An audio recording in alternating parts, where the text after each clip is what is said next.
The year was 1868. Japan, a land steeped in ancient customs, felt the tremors of a new era.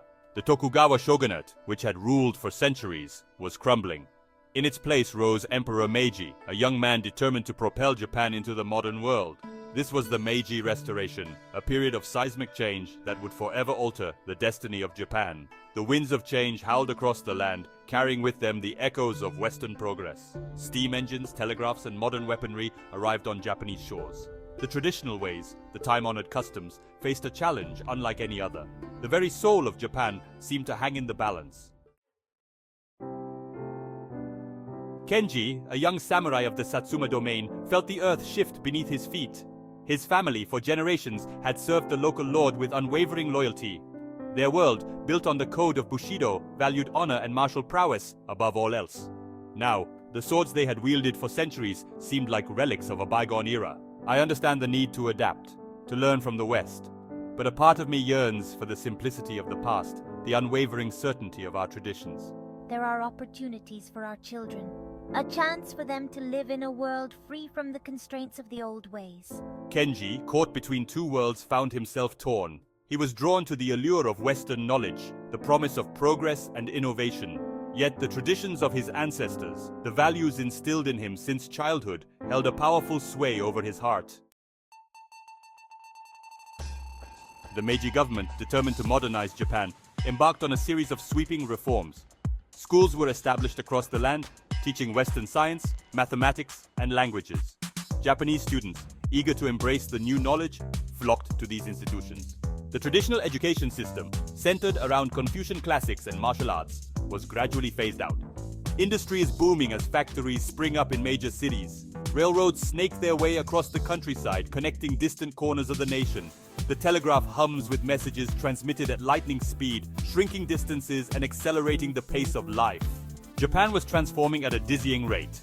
The old ways were giving way to the new, sometimes harmoniously, sometimes with friction and resistance. The clash of tradition and modernity was a spectacle both exhilarating and unsettling. Amidst the whirlwind of change, the spirit of old Japan endured. The tea ceremony, with its emphasis on grace and tranquility, continued to be practiced. Kabuki theater, with its elaborate costumes and stylized performances, captivated audiences.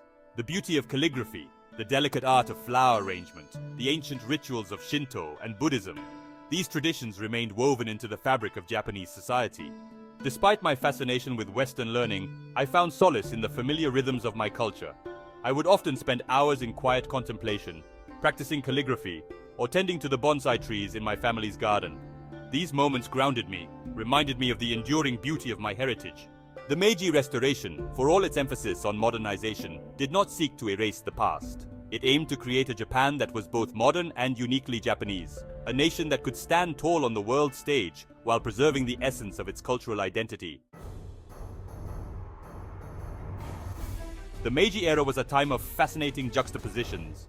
Men in Western suits and bowler hats walked alongside women in elegant kimonos. The clatter of factory machinery mingled with the delicate strains of the shakuhachi flute. The symbols of progress, steam engines, telegraphs, gas lamps, became embedded in the landscape of a nation still deeply connected to its past. Now, a young man working as a translator for the government, I embodied this blend of old and new. I was fluent in English and well-versed in Western literature and philosophy.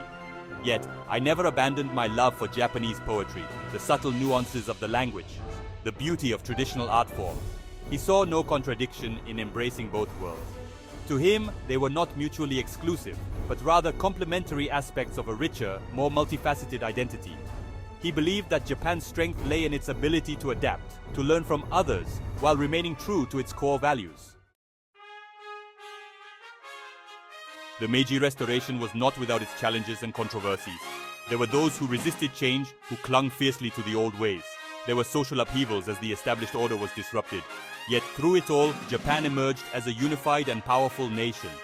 By the dawn of the 20th century, Japan had transformed itself into a major industrial and military power. It had proven its mettle on the world stage, defeating both China and Russia in separate wars. The Meiji Restoration had succeeded beyond the wildest dreams of its architects. Now a respected elder, I look back on my life with a sense of awe and wonder. I have witnessed my nation undergo a metamorphosis, shedding its feudal skin and emerging as a modern state. I have seen the rise of factories and railroads, the spread of education and technology. But more importantly, he had witnessed the resilience of the Japanese spirit, its ability to adapt and evolve while staying true to its essential character. The Meiji Restoration, for all its emphasis on modernization, had ultimately been a testament to the enduring spirit of Japan. It was a testament to the power of tradition to coexist with progress, to the ability of a nation to embrace change without losing its soul. And in the heart of Kenji, the samurai who had bridged two eras, resided the quiet pride of a nation reborn.